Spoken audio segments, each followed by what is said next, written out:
Well, Miss Girl's back. How do I even intro a video like this? It's been over 6 months since I spoke on YouTube. I feel like I've been radio silent. My head's gonna explode, like thinking of all the things I wanna say. Let's start with the big and obvious one. I am no longer pregnant. I had my baby in November. If you actually see me looking this way, I have the monitor. He's taking a nap right now.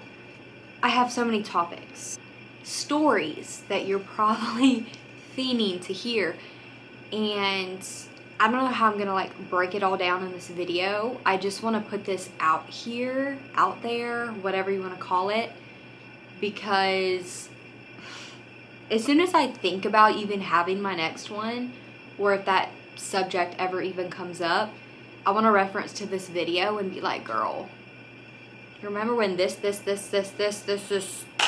happened? You need to rethink, mama. Also, I love calling myself mama, and anybody that has a kid mama, it's like a funny little giggle, little laugh. I'm wiser, I'm funnier. When you become a mother, your eyes truly open for the first time.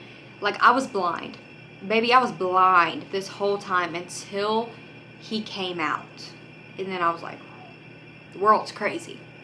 I think how I'm gonna do this is today we're gonna focus on my birth story and how that came about, the process of that, and maybe in a separate video I kind of do some questions, kind of like a Q&A a little bit. I might put a little bit of a poll on my Instagram, or I would say TikTok, but that's another subject. You don't realize how much can go on in 6 months. Like, I feel like I've lived 12 different lives in 6 months. It's a lot. It's so much to unpack. It really is.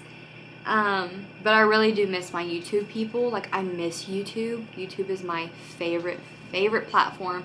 It always will be, and I really want to start posting on here again. I always feel the best on YouTube. Like, YouTube never makes me feel like, honestly, a piece of crap. Like, let's be honest. Okay, let's get into my birth story. By the way, if you're new here, my name's Natalie. I am 26. I turned 26. How many months ago? 2 months ago. I am a first-time mom, and I'm just trying to figure all this out. Okay. What I'm gonna kind of do to help my memory, because the past 6 months, I can't remember anything. Mom brain is real, pregnancy brain is real. I'm just gonna go back to a picture of literally my birth so I can the memories can start flooding in. Because if not, I can't. We gonna start with the newborn trenches. Don't you worry about that, mama. Oh, my angel. My chicken. I call him Chicken. That's his nickname. His real name is Bruno, which is iconic. I waited to reveal that, and I can never be more obsessed. Okay, let's just start with me going in. So I went in on a Monday for my regular OB checkup. I was 39 weeks exactly. And the night before, Sunday, that morning, I woke up and I felt just off. I felt different. I didn't feel like my water broke. That's not, but I did have TMI. This is going to be a very TMI. Listen, from here to infinity, everything that I'm about to say is very, like, details, and just click off because this is going to be very, very detailed. But I love when people go into detail about things, so whatever. The odor that I had was different than what I had been experiencing. And I was like, I just felt different in my body. And so I was like, I don't know if I should go in. Like, I felt like I was having like cramps, but like nothing crazy. Like, I had period cramps that were worse than this. Went on beyond my day. Was on my ball, drinking my tea like I had been for the past 2 to 3 weeks. I was very heavy.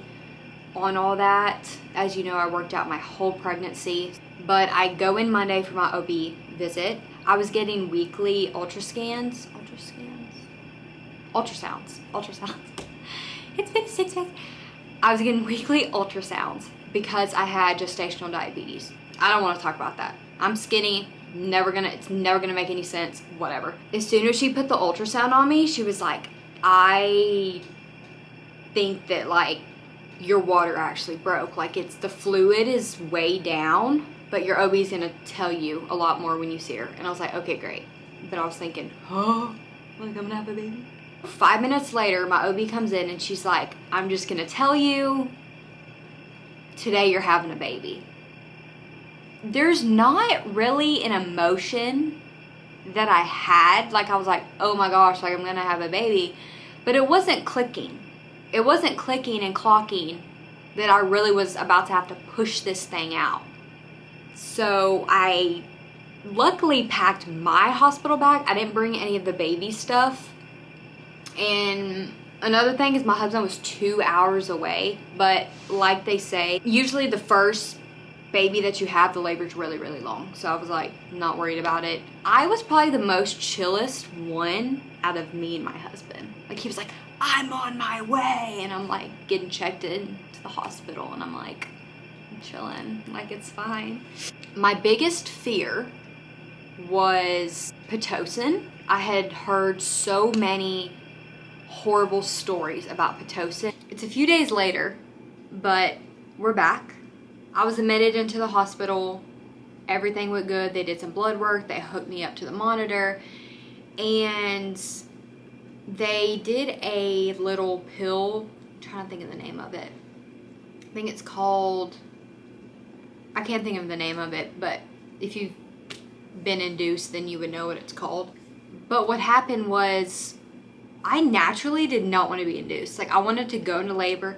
You have this whole thought process. You have this whole plan. Like I had a birth plan. I was like, I'm gonna go all natural. I'm not gonna get any Pitocin. Whole ordeal, right? It went the opposite direction. Mind you, I had a great birth experience. People look at me crazy, and I will say this till the day I die. Birth was the best thing ever for me.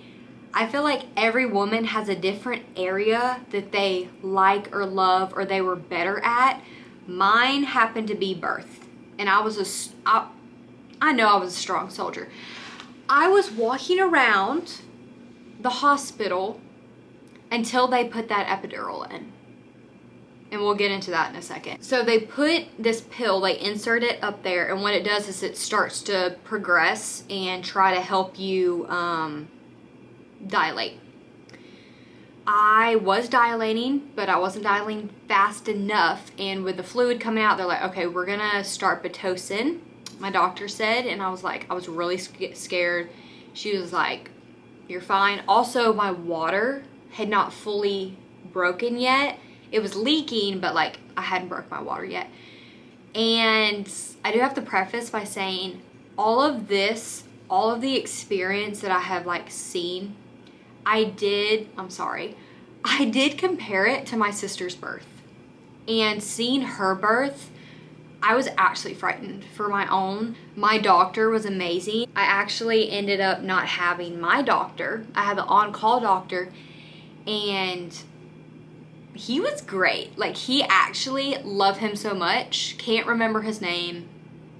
None of the nurses' names. I know faces. Best nurses ever. Nurses deserve to get paid like $1 billion zillion. They started the Pitocin, and I started to dilate rapidly. The contractions did start to get more intense. I'll be right back. I had a TENS machine. I was so glad. I'm so glad I got this. So a TENS machine is where, oh Jesus, I hope I can finish this today.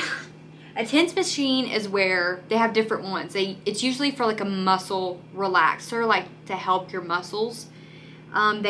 The one that I got was specific for labor. I got a I literally ordered it from Europe. I was crazy, okay?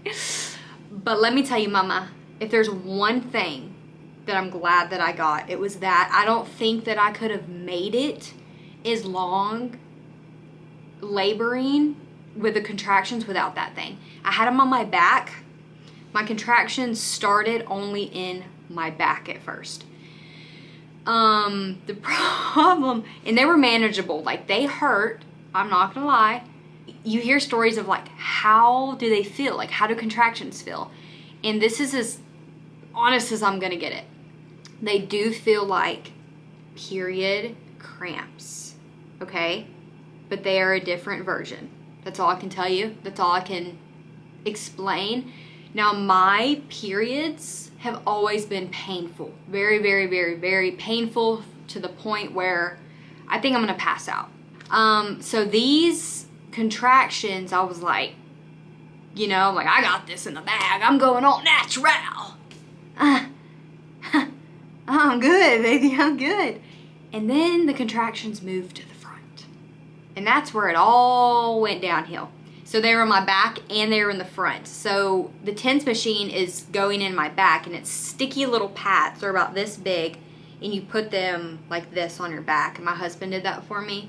I have the fan going. Now when they moved to the front and the back, it was pretty intense. Like, here's where, mind you, this is the Pitocin. So the Pitocin is what's getting these contractions going, trying to get you to labor faster. And I needed it because I wasn't, first time moms, you labor for a really long time. So most of the time they do this anyways. I don't regret it. Like, it was fine. So I was walking around the hospital. I'm so proud of myself. I really am. Like, I did so good. I did better than I thought. I thought when I got to like a 3 or a 4 for like dilation that I would be like on my deathbed. But guess what? I'm not, listen, whether you got an epidural or whether you didn't, I'm gonna say this. If you didn't get an epidural, you are better than us. I will say that till the day I die. You are better than us. And when I say us, I mean me, because I did end up getting the epidural. And I went into it and I was like, I refuse to get the epidural. I'm never getting the epidural. Guess what, mama? You did. And it was so good. I got to a 6 centimeters, almost 7 of dilation. My contractions were a minute to a minute in like 30 seconds max apart. So I was it just brings it all back. Okay, I was contracting for a minute and 30. So imagine extreme period cramps, okay?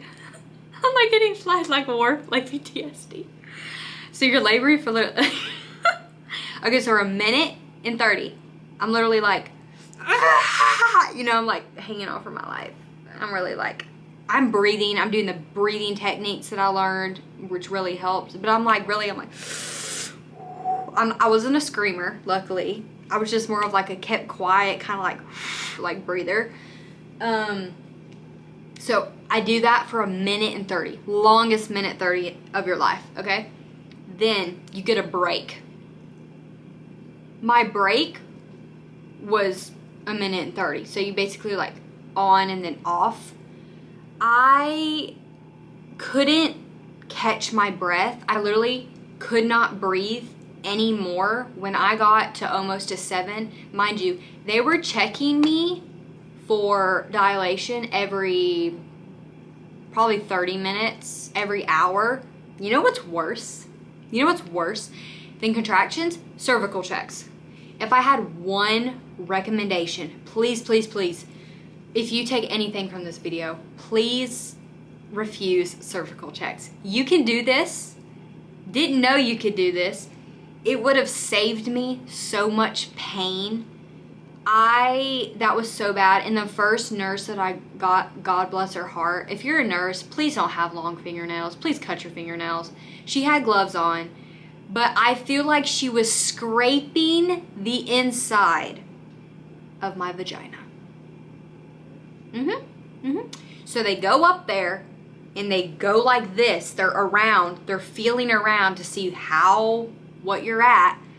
And it literally felt like she was just scraping the inside of my skin. It wasn't fun. And the more you tense up, the worse it gets. So please refuse them. You don't have to do them, and I shouldn't have done them. You know when that baby's gonna come out. You don't need a cervical check, okay? Moving on. Now we're at the point where I can't catch a break. I'm trying to move around. Moving around is the best thing. When I sat on my ball or I try to sit on the bed, then contractions were worse. So I moved around until they put that epidural in. I'm at a 7. I'm sitting on the side of the bed. I'm trying to breathe. My husband is literally like, breathe. And I'm trying, I really am. And the nurse comes in and she's like, how are you doing? We're looking at the monitor. You're kind of stuck right now. Like, how are you feeling? And I felt so tense. Like my body would just, like I literally couldn't breathe. I felt like this, like somebody was literally like, okay. My shoulders, my body hurt because I was just cramping. I know I put it in my birth plan that unless I bring it up that I want an epidural, don't talk about it. She said, right. And nobody had recommended one to me because I put that in there because I wanted to see how long I could go if I could really do it. So I got to a 7 and I said, can I still get the epidural? And she said, yeah. She's like, you can get it. Because I asked when I got there, I was like, can I get it anytime? And she was like, yeah. And I was like, cool. So when I got to a 7, and I was only getting 45 seconds at that point of breathing, like I would contract and then I'd have a 45-second break. I was like, I can't breathe. I genuinely cannot breathe. I said, I need the epidural. I said, how fast can you get him in here? She said, give me 10 minutes.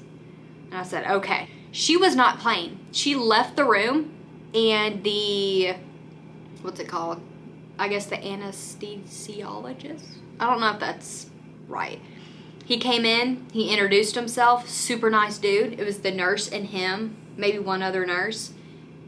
I do have to say, when you're in labor, in postpartum, definitely during labor, you're in and out.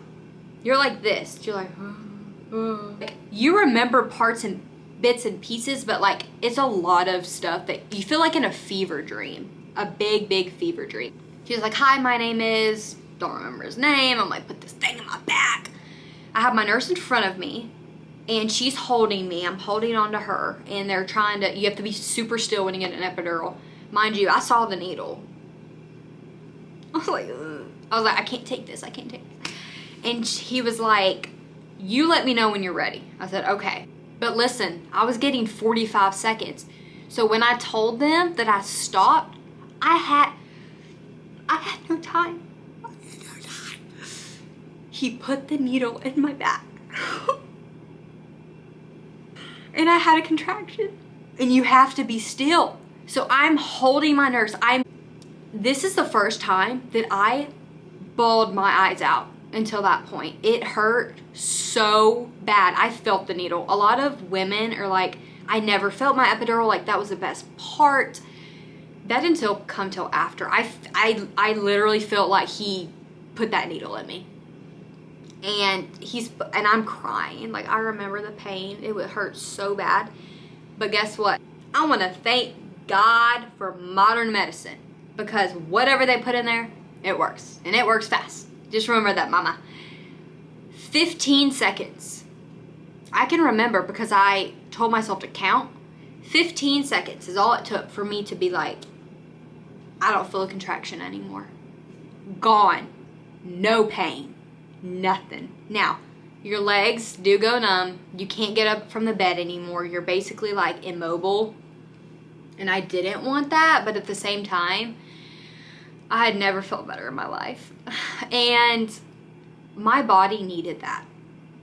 Say what you will, mamas come on here and be like, we are all supposed to do it naturally. My body was so tense that it wouldn't allow itself to keep going. They put me on the bed, I got comfortable. I got super, super cold chills.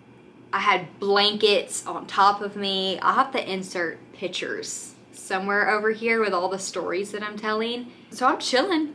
I'm just chilling. They come in and they do cervical checks every hour, but at that point, I'm not feeling anything from the waist down. I'm chilling. Like, I'm chilling in bed. There's a picture, I'm gonna put it up here, and I'm smiling in bed. Like, I'm literally like, so worth it. And the time that I got it was worth it. A lot of women, they go in and they, listen, every woman has a different pain tolerance. I think that I have a higher pain tolerance. The fact that I was able to get to a 7 and I was like, okay, now I'm ready. Most women get to like a 4 and they're like, I can't do this. Now, if you got to a 4 and you got the epidural, good for you. So once I got the epidural, things really started to progress, to be honest. I would say the next 3 hours, I had him. I don't remember much. I was chilling. I was drinking some water and they checked me and they tell you this like very early on. They're like, if you ever feel the urge, TMI, if you ever feel the urge to poop, get somebody. Like, if you really do feel like, oh my God, I feel like I need to poop. That is very true. And mind you, I couldn't feel nothing down there, but I felt lots of pressure. And I was like, all right, I'm about to I told Saul, I was like, my husband, I said, go get the nurse. Doctors come in, nurses come in. We've got about 10 people in the room at this point. My sister and my husband are the only ones that are there in the room with me. I have my family and his family waiting in the waiting room. Little tip, but I did not tell anybody except my husband and my sister that I was going into labor until I was like pushing the baby out. At that point, they're like, can we come to the hospital? I was like, sure. Because when I was giving birth, I didn't want any distractions. I wanted to focus. I wanted to be free of anything and just really lock in. Okay, I needed my space. Okay, mama. And that's your choice. That's your choice of who you want to be at the hospital with you. So I loved it. I'm glad nobody was up there until after I had him. And I would do it over again. The on-call doctor comes in. My water had broke. My doctor had actually broke my water earlier on. And I was scared about that. It felt amazing. Which is so weird, but that was a great feeling, your water being broken. And was amazing. She did a great job. Love my doctor. But the on-call doctor is who actually delivered my baby. He's talking to me before we start the process of pushing, because I'm at a 10 at this point. That's when you start pushing. He's like, I know in your chart it says you do not want to get cut. You would rather tear naturally. I said, right. I'm very scared of that. And he said, I want to let you know and assure you that I am not going to cut you unless I absolutely have to. He's like, but I promise you it is better for me to cut this much and let the baby come out than a possible C-section. And that is the last thing I wanted. I had made up in my mind, I will do anything. I will do anything to have to not get a C-section. And I know that some people schedule them and all that. I'm glad I didn't. Like, I'm so glad I did a vaginal birth. I did it. I'm so proud of myself. I was like, okay, I trust you. He's like, I'm not going to do it unless I absolutely have to. And I will ask you before I do it. And I was like, okay, great. Loved him so much. And I think that men get a very bad rap on like delivering babies because they're not as like that motherly maternal instinct, you know, like the respect part. But he was great. Like, loved him. Also, privacy's out the window. You do not care You do not care. I am naked on the bed when you were giving birth. Like, obviously I have my gown on, but like, you're wide open. You've got 10 people in there. They're looking. It goes out the window. You don't care. You want this baby out. You don't care. You don't care if it's a man doctor looking down there. I promise. And I had a female doctor, my like original doctor. He's like, all right, we're gonna start pushing. I was like, I'm ready. I'm ecstatic. I am not even like in pain. I'm feeling fine. I feel pressure, but I am so good. I'm so comfortable. I'm so glad that I got the epidural when I got it, because a lot of women at that point, they're like my sister. Sorry, putting a comparison, but at that point, like, your epidural can start wearing off, okay, and you're pushing the button for more. I think I pushed the button once. I'll just say once. I know that, but I didn't push it any more than that, and I felt completely fine. So I'm pushing. I'll say this. I'm just gonna put all my opinions out there, because once you give birth to a baby, you can put your opinion out there. I don't care if you pushed for 10 minutes, 5 minutes, 7 minutes, 45 minutes, 3 hours. You push that baby out. You deserve a reward. I pushed for 45 minutes, 46 minutes, something like that, which to me, that's not a long time. I feel like that's not even that bad. I could have kept going. They had to tell me to stop. Like, I was so determined to get this baby out. My husband said I was turning blue because I was pushing with everything that I had. I ended up getting a 2nd-degree tear down there. And you may think, like, what's that like? Horrible. Actually horrible. Like, I didn't know until 2 or 3 months later after I had given birth. I looked up all my records and I was like, I know I had a tear, but like, what did I get? 1st degree, 2nd degree, 3rd degree? Because my recovery process, it was rough. Like, it was rough, I'm not gonna lie. So I was like, what kind of tear did I get? 2nd degree tear. I tore naturally, and then he also cut me a little bit because I had gotten to the point where his head was right there. Like, half of his head was out. You could see the hair. Like, it was very obvious. I needed a little bit more, and that's when he decided, hey, I'm gonna cut you barely. And I said, do it, to get this baby out. And as soon as he cut and I pushed the next time, he came out perfectly. And I'm gonna get emotional, like, I'm gonna try not to cry. That feeling of when they come out and they're put on top of you, there's no better feeling in the world. Truly, no better feeling. That, I wish I could feel that a million times again. They're just on you. I bawled my eyes out. My husband's crying. My sister's crying. It's an emotional time. It was all perfect. I wouldn't take anything back for what happened, or, so what I got an epidural, so what I got induced. It was all worth it, and it all worked out in the very, very end. We're in the hospital for 4 days. I checked in Monday, and we left Thursday, I believe. Yeah, Thursday, like at 3 o'clock. Now, when we decided to leave, okay, after I had him, the experience was like, not mid, but like, I will say my postpartum nurse, they say you don't forget your postpartum nurse, and I will never forget that woman. Like, how she cared for me and what she did for me. I was so sore getting up and down, trying to get up, and she would literally carry me to the bathroom.